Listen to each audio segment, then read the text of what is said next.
I'm Cass, and you're listening to Youthspin. Youthspin is a radio show run by teens in Austin at Griffin School. And today, I only have one question for you. Do you like scary movies?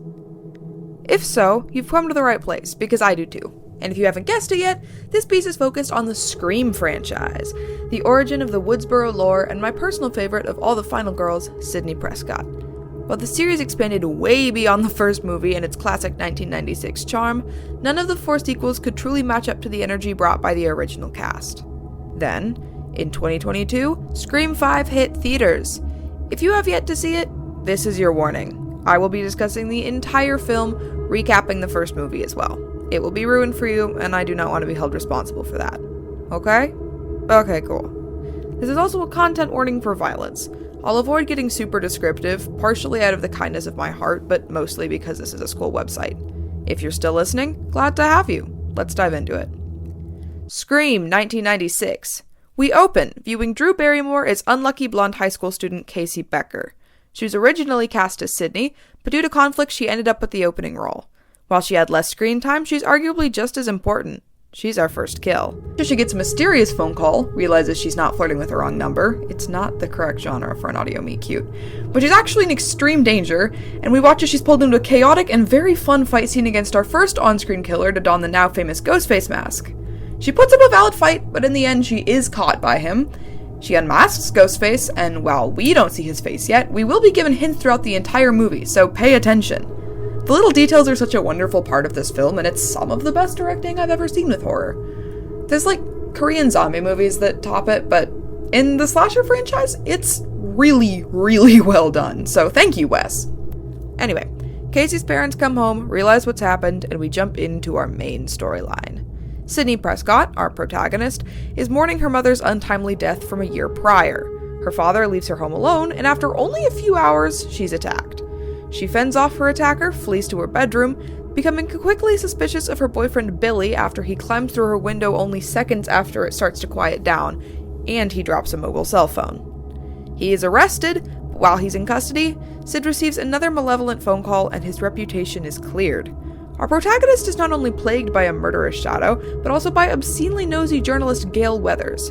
Gail had been speculating about Sidney's mother's death this entire time, and now she's on the case of the Ghostface killer. Stu says some really suspicious stuff that everyone ignores, and his friend Randy, who knows every rule of the horror genre, a man after my own heart, insists that everybody is making terrible choices. They are. So how do we remedy that? Stu Mocker is throwing a party. We follow our group of troubled teens to the now infamous Scream House, a large yellow building that I would like to live in. Sadly, it's about to get absolutely trashed. It's fun to watch though. The party starts to rage, Tatum goes to get drinks from the garage and is killed via cat door by our Ghostface, and while her body isn't found by guests, the party starts unraveling. Everyone, excluding our main characters, is forced to leave by Dewey, the departed Tatum's cop brother, and Gail Weathers appears. Randy ignores his own rules and nearly dies, and Sidney watches her beloved boyfriend perish at the hands of Ghostface. Temporarily. He comes back, proving he and Stu are the killers, and the two hold her hostage while admitting to the murder of her mother. While they attempt to carry out their bewildering plan, they are taken down by Gail, Sid, and Randy, and Sidney can go back to living a semi-normal life. For a little while, and then she's plunged back into the storyline for the next 4 movies, this poor woman. And yet she beats them every single time.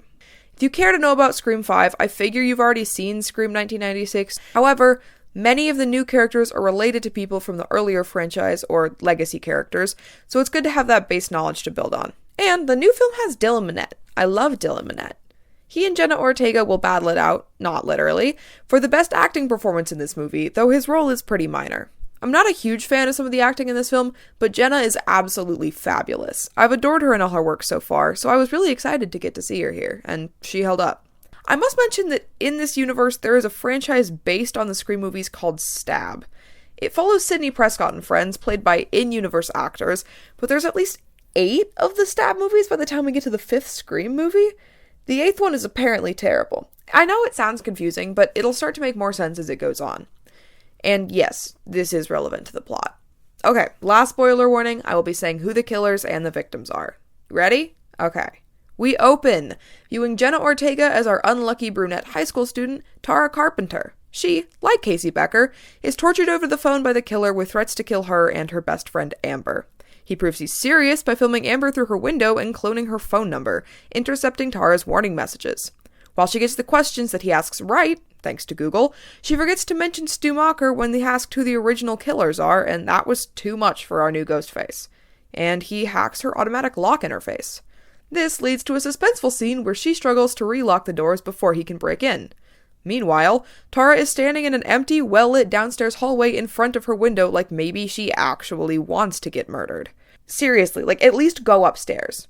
He wins, obviously, because opening a door takes less than a second, and attacks Tara, shatters her ankle, and stabs through her hand. A classic violent opening act.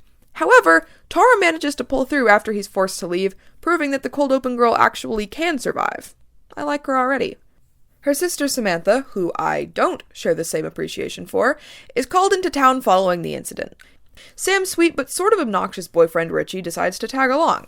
We also meet Tara's friends and get to know a little bit about them. Wes, son of Legacy character and current sheriff Judy Hicks, is super paranoid and the fictional love of my life. His friends make fun of him for saying that maybe you should try to fly under the radar and buy supplies to defend yourself during a death spree, but they'll likely wish that they'd listened in.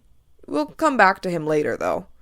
Twins, Mindy and Chad, are Randy, who I think got killed in the third movie's, niece and nephew. Chad is not much of a genius, but he's good at sports and having the most intolerable, bewildering girlfriend named Liv. I really don't like Liv. Mindy is following in Randy's footsteps, worsting Wes's paranoia by saying all of the motives and everyone who might have done it, including every single person in their friend group. Throughout the film, she presses the idea of horror rules until I started slowly going insane. Could your exposition be any less discreet? No, it really couldn't.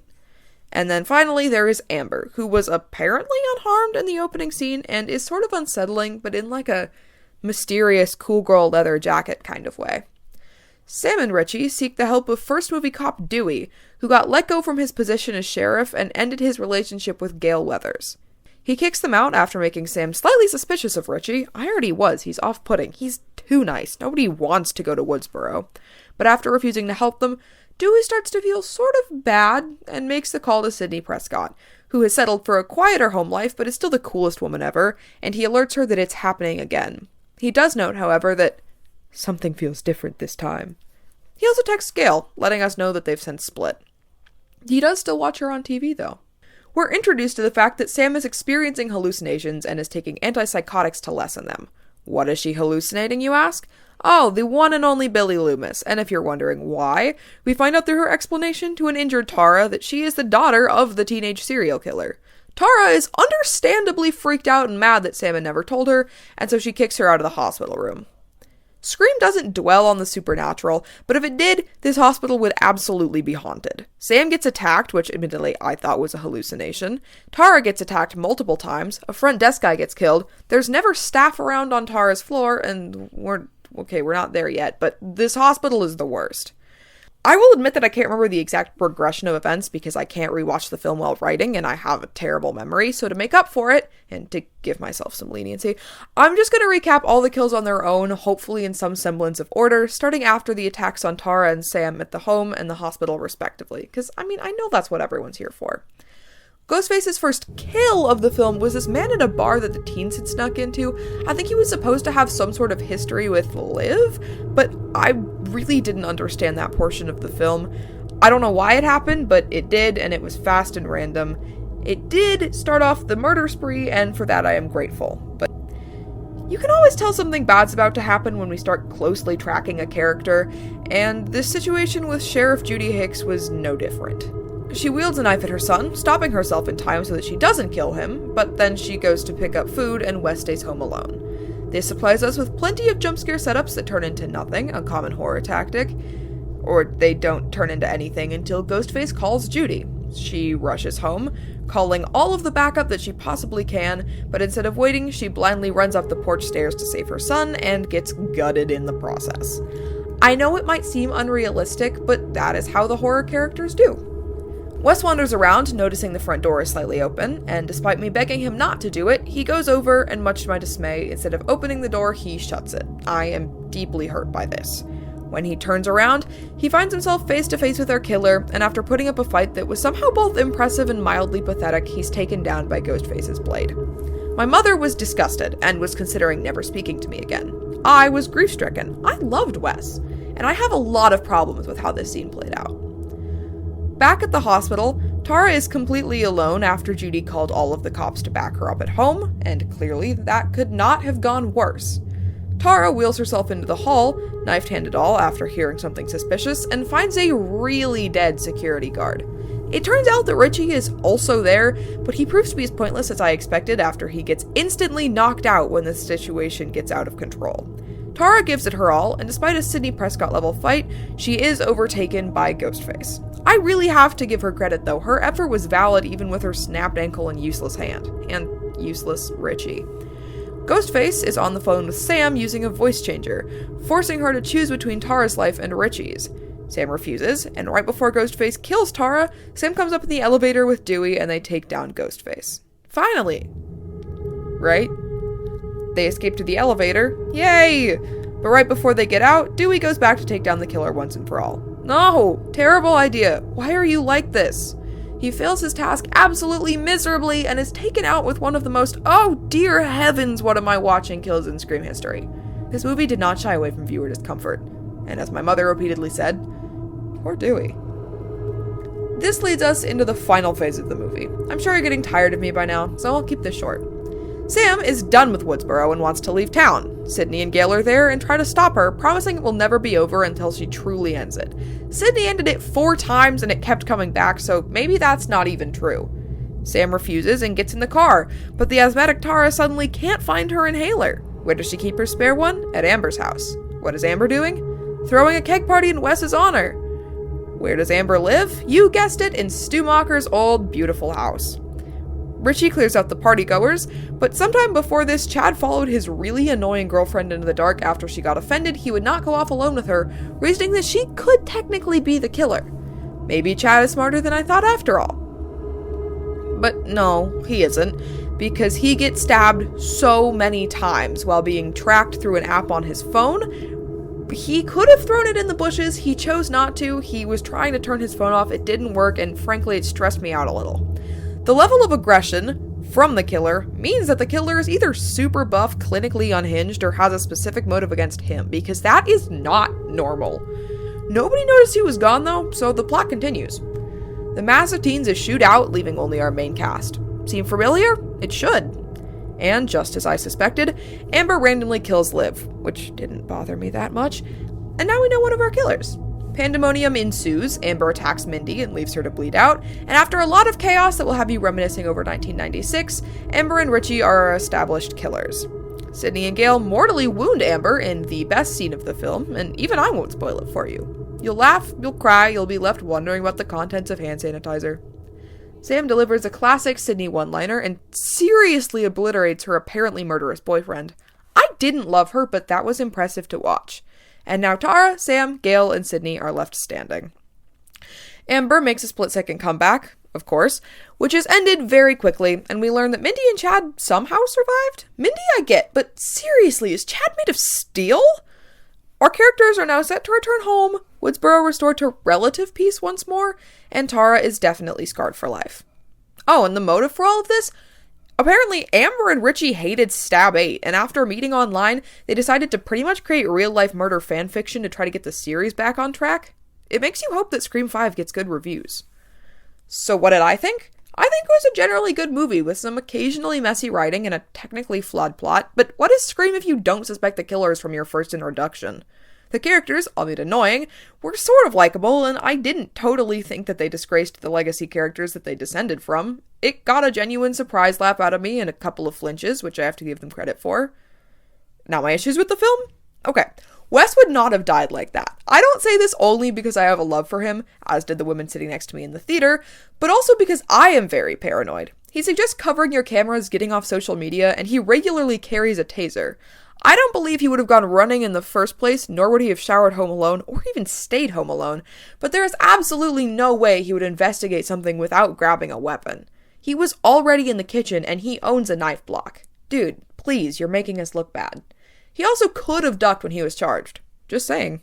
Sydney did. Also, Amber would not have been able to complete many of the kills she did in the movie. I'm sorry, but she's a fairly small teenage girl. The ones with Tara, Liv, and Mindy? Sure, okay, but Chad, Dewey, and Sydney? No.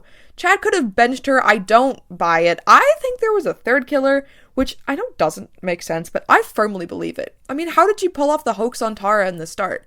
I know she had a voice changer, and the video could be previously recorded, but she was both in her window and holding a knife near the camera. You could say it was Richie filming, but Richie was with Sam in another city. There had to be someone else involved. I could write more on this, but that would have to be a whole separate piece. Anyway, thanks for listening, and I know this ran long, so if you're still here, I really appreciate you. The Fifth Scream is not a waste of time nor money, despite its flaws, and I overall had a really fun time with it. If you want a Midsummer mind game, it's probably not the right fit for you. But for an all-over-the-place slasher with trope-ridden but entertaining characters, nasty kill scenes, and a bizarre plot, you should try the movie Freaky. It's pretty good, but no, okay, seriously. Especially if you're a major Scream fan, I'd recommend it. Give me some credit, and trust me, you'll like this scary movie. Maybe even more than The Babadook.